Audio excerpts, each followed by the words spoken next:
Hello and welcome to Kautilyashala. Ancient Indian history की जो हम कवरेज कर रहे हैं उसमें लेक्चर 3 आज हम कवर करने वाले हैं। तो आइए शुरू करते हैं। तो लास्ट लेक्चर में हम कॉइन्स के बारे में बात कर रहे थे कि कॉइन्स किस तरीके से हमें एंशियंट इंडियन हिस्ट्री के बारे में कुछ बताते हैं। तो अब कॉइन्स के बाद अब हम बात करते हैं इंस्क्रिप्शन की। तो इंस्क्रिप्शन में सबसे पहले स्टडी ऑफ इंस्क्रिप्शन को क्या कहा जाता है? एपिग्राफी। और अगर बहुत पुराना कोई इंस्क्रिप्शन है तो उसको हम बोल देते हैं पैलियोग्राफी। पैलियो का मतलब ही है ओल्ड, जो बहुत पुराना है। तो उस उस इंस्क्रिप्शन को अगर हम पढ़ रहे हैं तो उसे हम पैलियोग्राफी बोल देते हैं। उस साइंस का नाम कह सकते हैं हम, पैलियोग्राफी होती है। अच्छा, पहले के टाइम पे जो इंस्क्रिप्शन होते थे कहाँ कहाँ पाए जाते थे? Seal, stone, pillar, rock, copper plate, मंदिर की दीवारें, ईंट, या फिर कोई इमेज है उसके ऊपर, जिसे हम कहते हैं गोद कर लिखना। तो गोद दिया करते थे, उसी को हम इंस्क्रिप्शन बोलते हैं, शिलालेख बोल देते हैं इसी को हम। तो ये आप देख सकते हैं, ये एक पिलर है, ये अशोकन इंस्क्रिप्शन है। अशोक ने इस तरीके के अपने पूरे साम्राज्य में लगाए हुए थे। तो इस पे देखो, गोद कर, ये रॉक है और रॉक के ऊपर गोद गोद कर कुछ लिखा हुआ है और वही इंस्क्रिप्शन हो जाता है। तो शुरुआत में जो शुरुआत हुई वो स्टोन से ही हुई, स्टोन पर ही लिखा करते थे स्टार्टिंग में। और अशोकन इंस्क्रिप्शन जो है वो स्टोन पे ही लिखे हुए हैं। ये बाद में परंपरा शुरू हुई कि मंदिर की दीवारों पर भी लिखे जाने लगे, कॉपर की प्लेट पर भी लिखे जाने लगे, ईंटों पर लिखे जाने लगे। तो अगर आप देखें कि क्रिश्चियन एरा जब शुरू हुआ, बहुत शुरुआती क्रिश्चियन एरा में कॉपर प्लेट की इंस्क्रिप्शन हमें मिली है। तो यानी कॉपर प्लेट की इंस्क्रिप्शन शुरू हुई क्रिश्चियन एरा में, उससे पहले स्टोन पे ही चलती थी। अशोक किस समय पे था? अशोक बीसी में था, 300 बीसी के आसपास। और उस समय पर स्टोन पर ही लिखे जाते थे। लेकिन साउथ इंडिया में क्रिश्चियन एरा के शुरू होने के काफी बाद तक हम स्टोन पर ही लिखा हुआ पाते हैं। बहुत सारी इंस्क्रिप्शन वहां पर कॉपर प्लेट का कम इस्तेमाल हुआ है। तो लैंग्वेज कौन कौन सी इस्तेमाल होती थी इंस्क्रिप्शन पर? अभी हम वही सब पढ़ रहे हैं कि हमें एंशियंट हिस्ट्री की जानकारी कहाँ कहाँ से मिलती है। तो जैसे हमने पिछले लेक्चर में कुछ चीज़ें देखी, तो इसमें भी हम देख रहे हैं कि इंस्क्रिप्शन से हमें बहुत सारी चीज़ें हिस्ट्री के बारे में पता लगती है। तो लैंग्वेज पता लगती है। लैंग्वेज कौन कौन सी इस्तेमाल होती थी? सबसे पुराने जो भी इंस्क्रिप्शन है वहाँ प्राकृत भाषा का इस्तेमाल होता है। प्राकृत, सबसे पुराने इंस्क्रिप्शन में प्राकृत भाषा का इस्तेमाल होता है। हमें ध्यान रखना है कि प्राकृत है, पाली नहीं है। पाली भाषा नहीं, प्राकृत भाषा का इस्तेमाल हुआ है इंस्क्रिप्शन पे। पाली बोलचाल की भाषा ज्यादा थी और उसका इस्तेमाल लिखने में उतना ज्यादा नहीं हुआ। तो प्राकृत के जो इंस्क्रिप्शन है हमें 3rd सेंचुरी बीसी से मिलते हैं और 10th सेंचुरी एडी तक, लगभग आप देख सकते हैं कि 1300 वर्ष तक प्राकृत भाषा का इस्तेमाल इंस्क्रिप्शन में होता रहा। संस्कृत का इस्तेमाल बहुत बाद में शुरू हुआ। 2nd सेंचुरी से लेकर 5th सेंचुरी एडी में इंस्क्रिप्शन बहुत ज़्यादा मिले हैं जो संस्कृत में लिखे हुए हैं। कुछ क्षेत्रीय भाषाएं थी, उन क्षेत्रीय भाषाओं का भी इंस्क्रिप्शन मिला है। और वो ज़्यादातर 9वीं और 10वीं सेंचुरी एडी, ईशा के बाद की जो 9वीं और 10वीं सेंचुरी है, उसमें इस तरह के इंस्क्रिप्शन रीजनल लैंग्वेज में लिखे गए। हड़प्पा की जो इंस्क्रिप्शन है वो बहुत पुरानी है, लेकिन उन्हें अब तक हम डेसिफर नहीं कर पाए हैं। तो ये आप देख सकते हैं, ये हड़प्पन इंस्क्रिप्शन हम डेसिफर क्यों नहीं कर पाए? क्योंकि चित्रों में है। चित्र का क्या मतलब है आज तक कोई समझ नहीं पाया। ये सब चित्रों में है, यहाँ कोई भाषा नहीं है, चित्र ही भाषा है अपने आप में। तो कैसे इस्तेमाल करते थे वो चित्रों को, आज तक कोई समझ नहीं पाया है। इस पर अभी भी काम चल रहा है, स्टोरी पढ़ रहे हैं। प्राकृत भाषा आप देख सकते हैं, ये इस तरीके से प्राकृत भाषा लिखी जाती थी। और ये अशोक के इंस्क्रिप्शन में काफ़ी ज़्यादा इस्तेमाल हुई है। अशोक के जो इंस्क्रिप्शन थे वो बहुत सारी भाषाओं में थे। और स्क्रिप्ट जो थी उनकी ब्राह्मी स्क्रिप्ट थी ज़्यादातर। प्राकृत भाषा ब्राह्मी स्क्रिप्ट और खरोष्टी स्क्रिप्ट भी थी। और ब्राह्मी स्क्रिप्ट कैसे लिखी जाती है? जैसे हम देवनागरी स्क्रिप्ट लिखते हैं लेफ्ट टू राइट, तो ब्राह्मी स्क्रिप्ट ऐसी थी। और ये ब्राह्मी स्क्रिप्ट मुख्य स्क्रिप्ट थी। और ये गुप्त काल के बाद तक, गुप्त काल के समाप्त होने तक ब्राह्मी स्क्रिप्ट का इस्तेमाल किया जाता रहा देश भर में। इसी तरीके से खरोष्टी स्क्रिप्ट में भी अशोक के शिलालेख मिले हैं, ज़्यादातर जो नॉर्थ वेस्ट इंडिया में है। नॉर्थ वेस्ट इंडिया का मतलब क्या हुआ, उस समय का जो नॉर्थ वेस्ट इंडिया था क्या था, आज का आप समझ सकते हो कि जो पाकिस्तान का इलाका है, अफगानिस्तान का इलाका है, वहां तक फैला हुआ था अशोक का साम्राज्य। तो वहां जितने भी शिलालेख इसके मिले हैं वो खरोष्टी स्क्रिप्ट में लिखे हुए हैं। अंतर क्या है ब्राह्मी से, ये राइट टू लेफ्ट लिखी जाती है, जैसे उर्दू लिखी जाती है ऐसे, ये ऐसे लिखी जाती है, कागज के सीधे हाथ से उल्टे हाथ की तरफ। और कुछ ग्रीक और अरेबिक में भी इसकी स्क्रिप्ट मिली हैं, वो पाकिस्तान और अफगानिस्तान में मिली है। ये अशोक की नहीं, कुछ और इंस्क्रिप्शन मिले हैं ग्रीक और अरेबिक स्क्रिप्ट में, वो पाकिस्तान और अफगानिस्तान में मिले हैं। इसके अलावा एक अशोकन पिलर है, जैसे हम आजकल दिल्ली का जो मशहूर पिलर, लौह स्तंभ जिसे हम बोलते हैं, वो फिरोज शाह तुगलक को मेरठ में मिला था, और फिर वो उसे दिल्ली में लेकर आया था, और फिर उसने दिल्ली में कहाँ पे स्थापित किया था, उसने दिल्ली में स्थापित किया था, जिसका नाम है हिंदूराव। हिंदूराव एक जगह है दिल्ली में, वहां पर उसने स्थापित किया था, आज भी ये वहां पर है। सबसे पहले अशोकन इंस्क्रिप्शन को डेसिफर किसने किया, जेम्स प्रिंसिप ने 1837 में। बहुत प्रयास किए गए, फिरोज शाह तुगलक ने भी पंडितों को बुलाया कि इसको पढ़ के बताइए, उसे लगा कि शायद संस्कृत में लिखा हुआ है, लेकिन वो संस्कृत नहीं थी, वो कोई और भाषा थी, तो वो भी समझ नहीं पाए।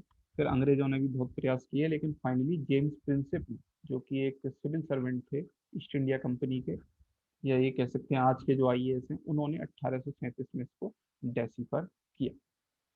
इसी तरीके से एक अशोक का और इंस्क्रिप्शन है इलाहाबाद में, लेकिन उसे हम ज़्यादातर नाम देते हैं इलाहाबाद इंस्क्रिप्शन ऑफ समुद्रगुप्त। क्यों, क्योंकि इसमें अशोक का भी शिलालेख है, नीचे की तरफ समुद्रगुप्त का भी। बहुत बड़ा यह जो चित्र में आप देख रहे हैं बहुत बड़ा पिलर है, इसमें अलग अलग शिलालेख हैं। ऊपर की तरफ आपको अशोक का गुदा हुआ मिलेगा, नीचे की तरफ समुद्रगुप्त का।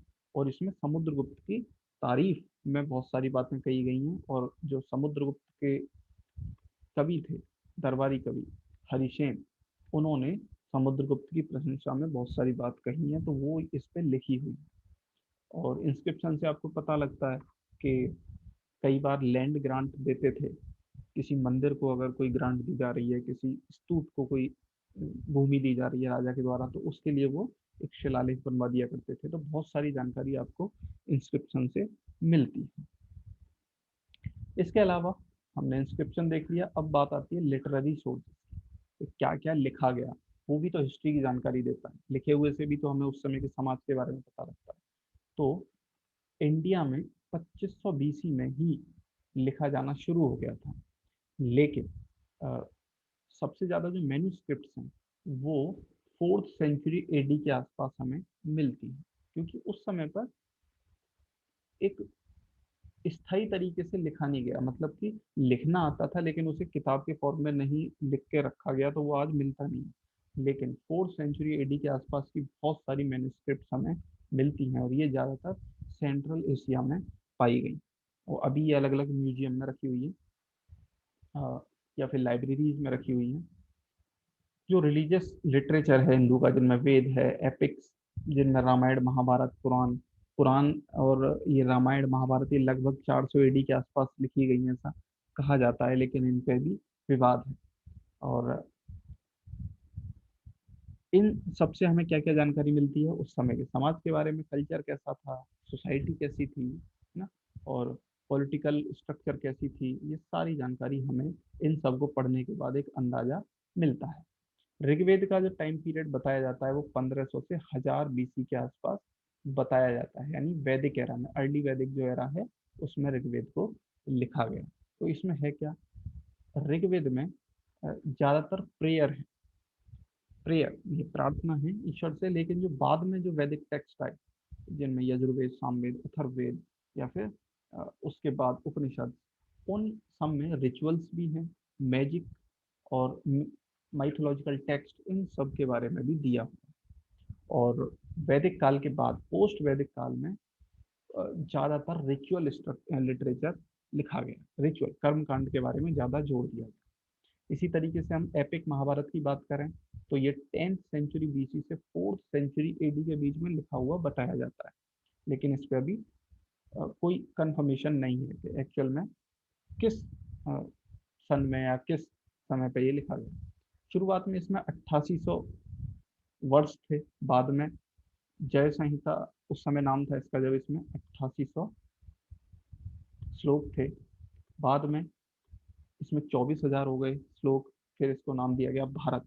लेकिन फिर बाद में फाइनली जो अब है वो 1 लाख श्लोक इसके अंदर हैं, और फिर इसका नाम दिया गया महाभारत या फिर सतसहस्त्री संहिता। सत सतसहस्त्री का मतलब क्या है? 100,000, 100,000, सत माने 100 और सहस्त्री माने हजार, यानी 1 लाख टोटल इसमें श्लोक है। इसी तरीके से रामायण में शुरुआत में 12,000 ही थे श्लोक, और बाद में फिर वो बढ़कर 24,000 हो गए। फिर पोस्ट वैदिक में शुल्ब सूत्र भी लिखे गए। शुल्ब सूत्र को हम कहते हैं कि गणित की शुरुआत यहीं से होती है, लेकिन वास्तव में इसमें लिखा क्या गया था कि जो वैदिक कर्मकांड होते थे, और इसमें यज्ञ यज्ञ के लिए जो वेदी बनाई जाती थी, यज्ञ की वेदी, उसका गणित, उसकी पूरी ज्योमेट्री वो इसमें लिखी हुई है कि कितने आकार में होना चाहिए, किस दिशा में होना चाहिए। तो वो अपने आप में पूरा गणित था, तो वो सब शुल्ब सूत्र में दिया हुआ था। तो गणित की सबसे पुरानी पुस्तकों में ये मानी जाती है, beginning of geometry and mathematics. इसी तरीके से हिंदुओं के अलावा फिर जैन धर्मों की भी पुस्तकें लिखी गई, वो प्राकृत में ही लिखी गई। फाइनली इनको बहुत सारी पुस्तकें लिखी गई, लेकिन 6ठी शताब्दी एडी में वल्लभी, जो गुजरात में एक जगह है, वहां पर इसको फाइनल कंपाइलेशन किया गया। सारी किताबों को एक करके जैनों की एक अलग से पुस्तकें बनी। इसी तरीके से बुद्धिस्ट जितनी भी थी वो पाली भाषा में लिखी गई थी, बुद्धिस्ट पुस्तकें, और इनको भी फाइनली 2nd सेंचुरी बीसी में श्रीलंका में कंपाइल किया गया। और बुद्धिस्ट पुस्तकों में एक बड़ी इंपॉर्टेंट पुस्तक है जातक। तो जातक क्या है? जातक में मुख्यतः कहानी लिखी हुई है बुद्ध के पिछले जन्मों की। ऐसा माना जाता है जातक कथाओं के हिसाब से कि बुद्ध के 550 जन्म हुए थे मुख्य जन्म से पहले। महात्मा बुद्ध बनने से पहले वो 550 बार जन्म ले चुके थे, और अलग अलग रूपों में वो आए थे। वो कई बार पशु रूप में भी थे। तो उन सब की कहानियां जातक स्टोरीज में लिखी हुई हैं। इसी तरीके से धर्मसूत्र, धर्मसूत्र में क्या है? ये बेसिकली लॉ और पॉलिटी की पुस्तक। इसमें लिखा हुआ है कि एक राजा को कैसे रहना चाहिए, कैसे टैक्स कलेक्ट करना चाहिए, यानी मुख्यतः कानून की पुस्तक है धर्मसूत्र। और इसमें अलग अलग स्मृतियां भी आती हैं। धर्मसूत्र बहुत सारी पुस्तकों की एक कंपाइलेशन है। तो ये 500 से 200 बीसी तक लिखे गए स्मृतिज हैं, जो क्रिश्चियन एरा की छठी शुरू की 6 सेंचुरी में लिखे गए। और कौटिल्य का अर्थशास्त्र है, जो मुख्यतः इकोनॉमी का बुक है, लेकिन इकोनॉमी के अलावा भी इसमें लॉ की भी बातें हैं, पॉलिटी की बातें हैं, राज्य को कैसे चलाया जाना चाहिए, कैसे उसमें टैक्स कलेक्शन होना चाहिए, सारी बातें अर्थशास्त्र में लिखी हुई हैं। और आज भी जब सिविल सर्वेंट के लिए ट्रेनिंग होती है, मसूरी में होती है, या फिर अलग अलग स्टेट गवर्नमेंट की ट्रेनिंग होती है, वहाँ पर भी इसको पढ़ाया जाता है, कौटिल्य के अर्थशास्त्र को। इसमें 15 चैप्टर हैं, और ये अलग अलग समय पर लिखे गए हैं। ऐसा माना जाता है कि 15 चैप्टर ये एक ही समय पर नहीं लिखे गए हैं, कुछ इसमें बाद में ऐड हुए हैं। जैसे चैप्टर 2 और 3 कहा जाता है कि वो कौटिल्य के बाद ऐड हुए हैं। और जो इस पुस्तक का अर्लीस्ट पोर्शन है, उससे हमें क्या क्या पता लगता है? मौर्य काल की सोसाइटी, मौर्य काल की इकोनॉमी। फिर कुछ कवि हुए, भास, कालिदास, बाणभट्ट, इन्होंने भी बहुत सारे ग्रंथ लिखे, जिससे हमें आज जानकारी मिलती है उस समय के बारे में। कालिदास ने काव्य लिखे, ड्रामा लिखे। अभिज्ञान शाकुंतलम इनका सबसे फेमस संस्कृत की पुस्तक है, अभिज्ञान शाकुंतलम। तो संस्कृत सोर्सेस की बात करें तो ये सब हैं जो कालिदास ने लिखा है, भास ने लिखा है। तमिल टेक्स्ट की बात करें तो संगम लिटरेचर है, जो पहली 4 सेंचुरी में लिखे गए, यानी कि क्रिश्चियन एरा के पहले 4 सेंचुरी में संगम लिटरेचर लिखा गया। और साउथ इंडिया के बारे में सबसे ज़्यादा जानकारी हमें उसी से मिलती है। इसके अलावा कुछ विदेशी भी भारत में आए, उन्होंने भी बहुत सारी जानकारियां दी। जैसे ग्रीक विजिटर था, अ, उसने सेंड्रोकोटास नाम लिखा है अपनी पुस्तकों में बार बार, सेंड्रोकोटास, सेंड्रोकोटास। तो उनकी पुस्तकों से हमें पता चला कि जो सेंड्रोकोटास है वो वास्तव में चंद्रगुप्त मौर्य है, तो वो उसको सेंड्रोकोटास बोल रहे हैं। वो ऐसे पता चला कि सेंड्रोकोटास का जो समय है वो अलेक्जेंडर द ग्रेट का जो समय था, अ, उसी से मेल खाता है। तो उस समय पे भारत में एक वही राजा था चंद्रगुप्त मौर्य मुख्यतः, तो इसलिए हमें पता चला। तो कब इन्वेड किया था अलेक्जेंडर ने? 324 बीसी में। लेकिन भारतीय पुस्तकों में इसका कोई भी जिक्र नहीं है कि सिकंदर नाम के किसी व्यक्ति ने कभी इन्वेजन किया था। लेकिन हमें इस महत्वपूर्ण जानकारी के बारे में कैसे पता चला? ग्रीक विजिटर्स की पुस्तकें पढ़कर। तो उन्हीं में एक था मेगास्थनीज, तो ग्रीक एम्बेसडर था ये चंद्रगुप्त मौर्य के काल में ही भारत आया था। इसने सेंड्रोकोटस बार बार इस्तेमाल किया है शायद। और ये राजदूत था किसका? ये अलेक्जेंडर द ग्रेट का। और 324 से 300 बीसी तक ये भारत में ही रहा। और इसने एक पुस्तक लिखी थी इंडिका। इस इंडिका से बहुत ज़्यादा जानकारी हमें मौर्यन एडमिनिस्ट्रेशन, वहाँ की सोसाइटी, इकोनॉमी के बारे में पता चलती है। इसके अलावा एक बड़ी महत्वपूर्ण पुस्तक है पेरिप्लस ऑफ एरिथ्रियन सी। ये 80 से 115 एडी के बीच में कभी लिखी गई, एग्जैक्टली पता नहीं। और इसी तरीके से टॉलमी नाम का एक इतिहासकार था, उसने ज्योग्राफी नाम से एक बुक लिखी। ज्योग्राफी की बहुत अच्छी बुक मानी जाती है ये। 150 एडी में ये लिखी गई। और यहाँ से भी हमें पुरानी ज्योग्राफी, कॉमर्स किस तरीके से काम करती थी वो सब पता लगता है। इसी तरीके से प्लिनी एक इतिहासकार थे, उन्होंने एक पुस्तक लिखी नेचुरलिस्ट हिस्टोरिया। तो प्लिनी की ये जो पुस्तक है नेचुरलिस्ट हिस्टोरिया, ये 1st सेंचुरी एडी में लिखी गई। और ये लैटिन में लिखी हुई है। लैटिन जो साउथ अमेरिका में इस्तेमाल की जाती है, लैटिन। और इससे हमें पता चलता है कि इंडिया और इटली के बीच में किस तरीके से ट्रेड होता था, क्योंकि प्लिनी जो था इटली का ही था। और इंडिया और इटली के ट्रेड के बारे में उसमें लिखा हुआ है। इसी तरीके से चाइनीज ट्रेवलर कुछ थे, उनसे बहुत महत्वपूर्ण जानकारी हमें मिलती है, जिनमें सबसे महत्वपूर्ण है फाइयान और ह्वेन सांग।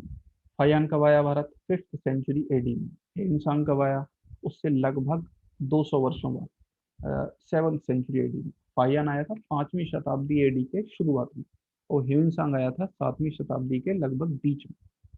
और दोनों के दोनों वो बुद्धिस्ट थे, और यहाँ बुद्धिज्म ही सीखने आए थे, क्योंकि यहाँ सबको पता था कि नालंदा विहार जो है वो फेमस था बुद्धिज्म के बारे में ज्ञान देने के लिए। तो ये वहीं पे ज्ञान लेने के लिए आए थे दोनों। और फाइयान की जो भी पुस्तकें हैं उससे हमें पता चलता है गुप्ताओं के बारे में, कि गुप्त काल में किस तरीके की स्थिति थी भारत में, कैसी सोशो रिलीजियस और इकोनॉमिक कंडीशन थी। और हेन सांग को पढ़ के हमें पता चलता है हर्षवर्धन के काल के बारे में।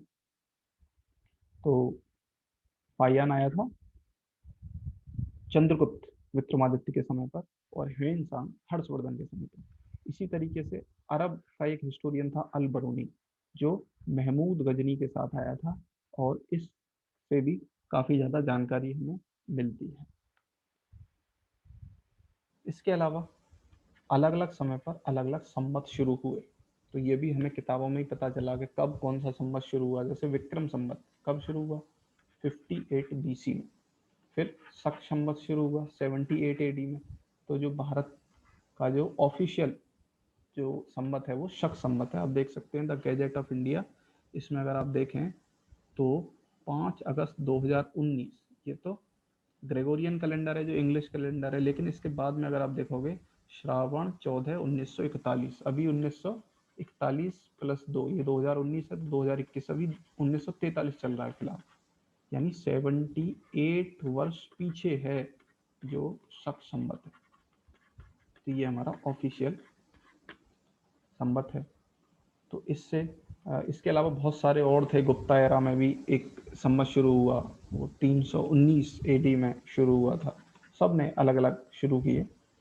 तो इन सब से भी हमें बहुत सारी जानकारियाँ मिलती हैं। कुछ महत्वपूर्ण बुक हैं, बायोग्राफीज हैं, जो अलग अलग राजाओं के जो कवि थे उन्होंने उनके बारे में लिखी, जैसे बाणभट्ट ने लिखी हर्षचरित, और ये 7th सेंचुरी एडी में लिखी थी हर्षचरित। हर्षवर्धन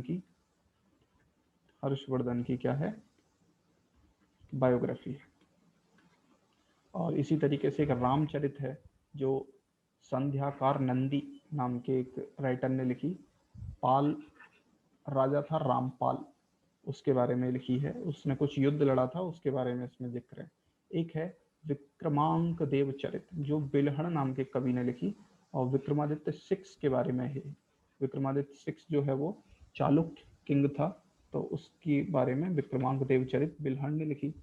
और सबसे पुरानी हिस्ट्री की जो बुक है वो लिखी राज तरंगिणी, किताब का नाम है कल्हण ने। इसमें कश्मीर के जितने भी राजा हैं वो उनके बारे में हिस्ट्री के रूप में लिखा गया है। तो 12th सेंचुरी में ये पुस्तक लिखी गई, तो सबसे पुरानी हिस्ट्री की बुक कही जाती है। इससे पहले हिस्ट्री के रूप में कोई भी पुस्तक नहीं लिखी गई है, बस सामान्य तौर पर लिख दी गई कि राजाओं की, अपने अपने राजाओं की बायोग्राफी लिख दी या फिर कुछ और वर्णन कर दिया। हिस्ट्री मुख्यतः जो पहली पुस्तक है वो कल्हण की राजतरंगिणी है। तो ये हमने हिस्ट्री के बारे में पढ़ लिया कि कैसे हिस्ट्री हमने पढ़नी शुरू की, हमें किन किन चीज़ों से मदद मिली। अब आगे हम इस लेक्चर को लेक्चर नंबर 4 में पढ़ेंगे। तो यहाँ आपका एक टॉपिक ख़त्म हो गया कि एंशियंट हिस्ट्री के बारे में हमें किस तरीके से जानकारी मिलती है। Thanks for watching.